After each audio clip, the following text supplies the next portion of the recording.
এবার এডিসি নির্বাচনের পূর্বে শাসক দল বিজেপিকে বেকায়দায় ফেলে দিলেন মন্ত্রী বিকাশ দেববর্মা। বিরোধীদের হাতে রীতিমতো তুলে দিলেন অস্ত্র। রাজ্যে ফিরে দিল্লির গুরুত্বপূর্ণ আলোচনার বিষয় গোপন না রেখে সংবাদ মাধ্যমের সামনে সবকিছুই প্রকাশ করে দিলেন। এক প্রকার নাম না নিয়েই হাসি মুখে মন্ত্রী বিকাশের মুখে চুনকালি মাখলেন তিপ্রামথার সুপ্রিমো। কোনো রাজনৈতিক দলের নেতা যদি পরিপক্ক না হয় তাহলে সেই দলের রাজনৈতিক রণকৌশল সেই দলের জন্য বুমেরাং হয়ে দাঁড়াতে পারে। মন্ত্রী বিকাশ দেববর্মার কারণে এবার তাই হলো শাসক দল বিজেপির জন্য। সামনে এডিসি নির্বাচন, আর এই নির্বাচনকে সামনে রেখে বিজেপির জনজাতি মোর্চার একাধিক নেতা মন্ত্রী এমডিসি দিল্লি পাড়ি দেন। দিল্লিতে তারা এডিসি নির্বাচন সহ একাধিক গুরুত্বপূর্ণ বিষয় নিয়ে দলের একাধিক কেন্দ্রীয় নেতৃত্ব ও কেন্দ্রীয় স্বরাষ্ট্রমন্ত্রীর সাথে বৈঠক করেন।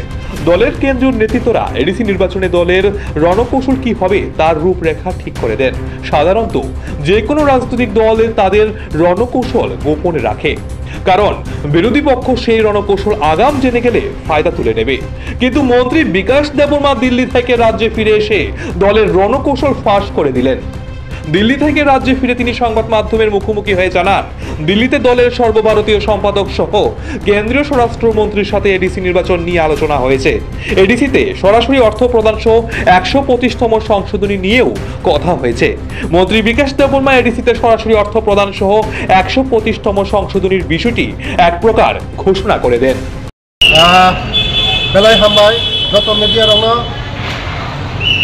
जों दीर्घ प्राय 15 दिन हाय चीनी যত লিডার দंमोन मानव যত साइमखाना जे चीनी भारत हादरनि স্বরাষ্ট্রমন্ত্রী অমিত শাহ जी मालायमने चीनी संगठन मंत्री BL सन्तोष मालायमने चीनी भारत हादरनि স্বরাষ্ট্রমন্ত্রী मालायै चीनी त्रिपुरानि विभिन्न इस्यु तुयै जों पक सालायका बसकांगो एडिसि इलेक्शन तुयै मेन चीनी मुद्दा हाय बसकांग एडिसि इलेक्शन वो इलेक्शन तुयै जों पक सालायका बसकांगो चीनी सरकार फाइमानि परानो 125 एमेंडमेंट बिल जों सरासरि जों तुमनाय चीनी एडिसिनो जों तेबो मेन पावर चीनी एडिसिनो तेबो जों चीनी तेबो गाहाम खायै चीनी सरकार फाइमानि परे जों चीनी पावर न खायै डायरेक्ट फंडिंग व्यवस्था खायनाय बसकांगो चीनी त्रिपुरा में जे मान थाय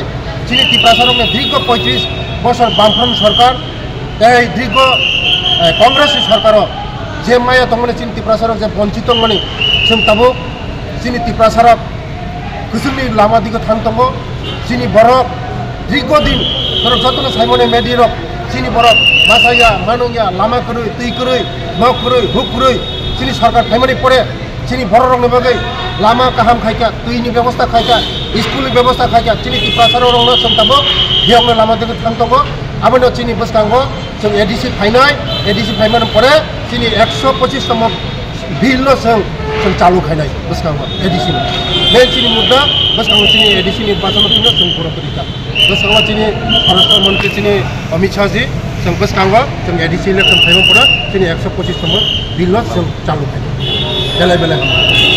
মন্ত্রী বিকাশ দেববর্মা তার বক্তব্যের মাধ্যমে এডিসি নির্বাচনের পূর্বে বিজেপিকে বেকায়দায় ফেলে দেওয়ার পাশাপাশি বিরোধীদের হাতে এক প্রকার হাতিয়ার তুলে দিয়েছে বলা চলে। মন্ত্রী বিকাশের এই বক্তব্য শোনার পর তিপ্রামথার সুপ্রিমো সামাজিক মাধ্যমে লাইভে এসে জানান, তিনি একজন রাজনৈতিক ব্যক্তির বক্তব্য দেখেছেন। ওই সিনিয়র রাজনৈতিক নেতা বলছেন, এডিসিতে ওনার দল ক্ষমতায় আসলে এডিসিকে সরাসরি অর্থ প্রদানের পাশাপাশি 125তম সংশোধনী করা হবে। এই বক্তব্যে শোনার পর তিনি কেন্দ্রীয় স্বরাষ্ট্র মন্ত্রকের সিনিয়র আধিকারিকদের সাথে যোগাযোগ করে এই বিষয় জানতে চান। কেন্দ্রীয় স্বরাষ্ট্র মন্ত্রকের সিনিয়র আধিকারিকরা স্পষ্ট জানিয়েছেন, এইভাবে কোনো কিছু হতে পারে না। 125তম সংশোধনী শুধুমাত্র এডিসির জন্য নয়, এই সংশোধনী সকল স্বশাসিত এলাকার জন্য। তিপ্রামথার সুপ্রিমো এই দিন নাম না করে মন্ত্রী বিকাশের মুখে এক প্রকার চুনকালি মেখে দিলেন। सॉरी फ्रेंड्स, मैंने अपना पिछला वीडियो डिलीट किया क्योंकि बहुत लोगों ने बोला है कि ऑडियो या वीडियो में थोड़ा सा प्रॉब्लम था, तो इसके लिए मैं फिर से आ रहा हूं लाइव में। बेसिकली मैंने आज एक स्टेटमेंट देखा था कि किसी लीडर ने एक स्टेटमेंट दिया था कि एडीसी में जब एक पार्टी दूसरा पार्टी आ जाए पावर में तो 125th अमेंडमेंट बिल पास हो जाएगा। तो मुझे तो आश्चर्य हुआ कि ऐसा स्टेटमेंट कौन दे सकता है, लेकिन क्योंकि इतना सीनियर इतना इम्पोर्टेंट लीडर ये स्टेटमेंट दे रहा था तो मुझे लगा कि मैं होम मिनिस्ट्री में दिल्ली में फ़ोन कर पूछूं कि ये जो सीनियर लीडर ने जो स्टेटमेंट दिया है कि अगर एक पार्टी पावर में आ जाए तो 125th अमेंडमेंट त्रिपुरा में पास हो जाएगा। तो इतना तो मुझे लगा कि दिल्ली में फ़ोन कर मैं मालूम करूं क्या हो रहा है। तो मैंने दिल्ली में फ़ोन किया एंड जब मैंने फ़ोन किया तो होम मिनिस्ट्री में जो टॉप ऑफिसर्स होते हैं ऑफिशियल्स होते हैं मैंने उनको फ़ोन किया कि भाई एक बहुत सीनियर इम्पोर्टेंट लीडर ने ऐसा स्टेटमेंट दिया है एयरपोर्ट के बाहर दिल्ली से आने के बाद, इसमें कुछ सच्चाई है कि नहीं।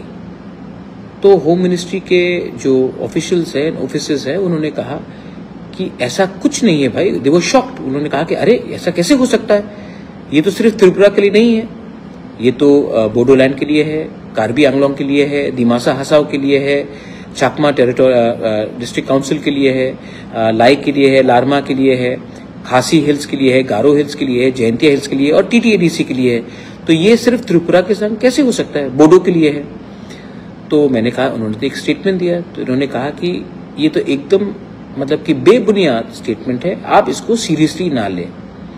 तो मुझे लगा कि मैं अपने लोगों को, क्योंकि इतना जब बड़ा लीडर, इतना सीनियर, इतना मतलब कि हाई रैंकिंग लीडर ऐसा स्टेटमेंट दे सकता है तो हमें तो क्लैरिफाई करना चाहिए।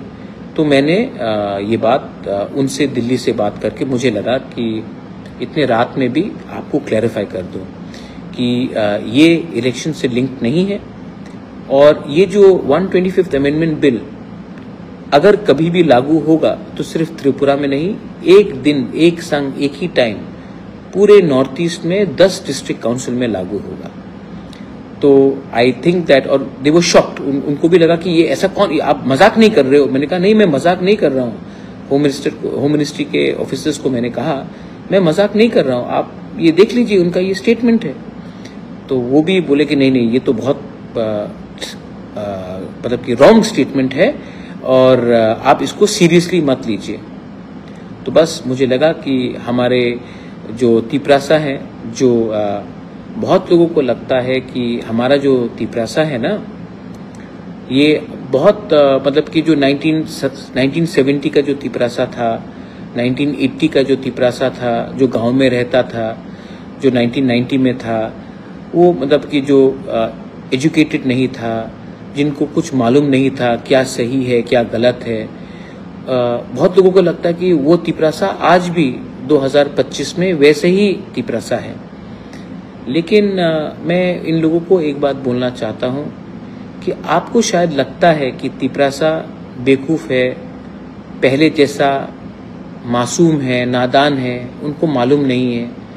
लेकिन आपको ये लगता है कि तिपरासा बेवकूफ़ है, लेकिन जब ऐसा स्टेटमेंट्स आता है तो बेवकूफ़ तिपरासा नहीं लगता है, बेवकूफ़ आप लगते हैं। आप सबके सामने बहुत मतलब कि you look very silly, you look like it looks very foolish. तो प्लीज़ नेक्स्ट टाइम स्टेटमेंट्स देने से पहले थोड़ा सा कानून पढ़ लीजिए, थोड़ा सा कॉन्स्टिट्यूशन को समझ लीजिए, क्योंकि आज का तिपरासा इतना बेवकूफ़ नहीं है कि आप कुछ भी स्टेटमेंट दे और हम लोग विश्वास कर ले। हम लोग के पास भी अब लॉयर्स है, हम लोग के पास भी आज एजुकेटेड यंगस्टर्स है। आज का यंगस्टर बेवकूफ़ नहीं है। तो प्लीज़ अगर आपको खुद को बेवकूफ़ नहीं बनाना है तो सोच समझ के, पढ़ के, लिख कर ऐसा स्टेटमेंट्स दीजिए। एनीवे, मैं आशा करता हूँ कि जब ये 125th अमेंडमेंट बिल पास होगा तो ये सिर्फ त्रिपुरा के लिए नहीं, बोडोलैंड के लिए, कार्बी आंगलोंग के लिए, दिमासा हसाओ के लिए, खासी गारो जयंतिया हिल्स के लिए, चाकमा डिस्ट्रिक्ट काउंसिल के लिए, लाई मारमा के लिए, उनके लिए भी अच्छा होगा। और मैं आशा करता हूं कि गवर्नमेंट ऑफ इंडिया भी इसको जल्द से जल्द करे ना कि इसको लंबा खींचे, क्योंकि जितना वो लंबा खींचेंगे बहुत लोग हैं जो उल्टा सीधा स्टेटमेंट्स देंगे और बाद में नुकसान गवर्नमेंट ऑफ इंडिया का ही होगा। क्योंकि उनका दिल्ली में तो उनका दिल ठीक है, लेकिन उनके राज्य में जैसे अभी आज जो स्टेटमेंट आया है, उनके जो वर्कर्स हैं कुछ लोग का थोड़ा सा थिंकिंग में और सोच में या एजुकेशन में थोड़ा सा कमी है। Anyway, no problem. मुझे लगा कि आप रात में ठीक से सोइए और ऐसे लोगों को सीरियसली मत लीजिए। मैं भी सीरियसली नहीं लेता हूँ, दिल्ली में होम मिनिस्ट्री भी सीरियसली नहीं लेता है और शायद वो भी अपने आप को सीरियसली नहीं लेता है। ठीक है, गुड नाइट, हर कहाम, love you, look after yourself. মন্ত্রী বিকাশ দেববর্মার বক্তব্য থেকে ইতিমধ্যেই একাধিক প্রশ্ন উঠতে শুরু করেছে। মন্ত্রী বিকাশ দেববর্মার বক্তব্য সঠিকভাবে নেওয়া হলে প্রশ্ন উঠতেই পারে, তাহলে কি এডিসিতে বর্তমানে বিজেপি ক্ষমতায় নেই বলেই কি সরকারি অর্থ প্রদান করা হয় না? যদি মন্ত্রী বিকাশ দেববর্মার এই বক্তব্য সত্য না হয়ে থাকে, তাহলে কেন তিনি এই সকল কথা বললেন? তাহলে কি শুধুমাত্র রাজনৈতিক লাভালাভের জন্যই এই সকল কথা বললেন মন্ত্রী বিকাশ দেববর্মা? এ নিয়ে রাজনৈতিক মহলে গুঞ্জন ছড়িয়েছে। মন্ত্রী বিকাশের এই সকল বক্তব্য শাসক দল বিজেপির জন্য বুমেরাং হয়ে দাঁড়াবে না তো? উত্তরটা হয়তো সময়ই দেবে। নিজস্ব প্রতিনিধি রিপোর্ট, এশিয়ান টাইমস।